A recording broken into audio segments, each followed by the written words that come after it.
Be careful what you type online. The government is watching. I'm Bridget Carey, and this is your CNET Update.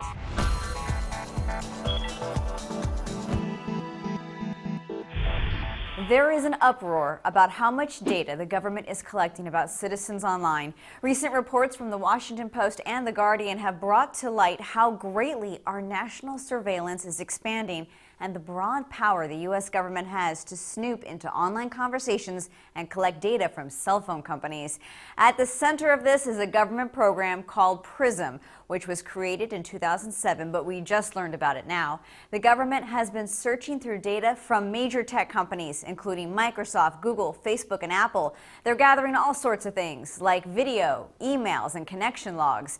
PRISM is designed to collect data on foreigners to track down potential terrorist communications, but it's not just for the U.S. A security agency for the United Kingdom also has been using all that PRISM data. This is on top of the discovery that the NSA is collecting information from Verizon, AT&T, and Sprint.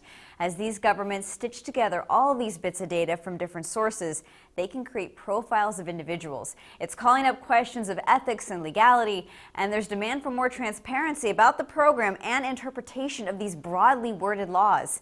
So if that story wasn't enough to bum you out, I got bad news about the Xbox One. Microsoft has shared a few more details about the restrictions it is putting on used games. If you want to loan a game to your friend, it better be a really good friend, because you can only loan a game once to one other Xbox user. Microsoft will be tracking when you use a game with your Xbox account, so it's only allowing a game to be lent out once to one of your friends, as long as that friend has been on your friends list for at least 30 days. And it gets worse. You need to have an internet connection to play your Xbox, because they verify all this by checking in with their servers.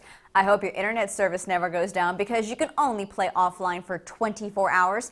After that, if your internet is still not connected, you can't play any games. And there are still more questions Microsoft will have to answer about how it will work to buy a used game, or if it's even possible to rent games anymore. And switching gears to Apple, right before the big developers conference, Apple has made a deal with the Sony Music label for its streaming radio service. CNET has learned that Apple also has deals with Universal and Warner. Pandora is about to get some new competition soon. That's your tech news update. You can find more details on these stories at cnet.com/update. From our studios in New York, I'm Bridget Carey.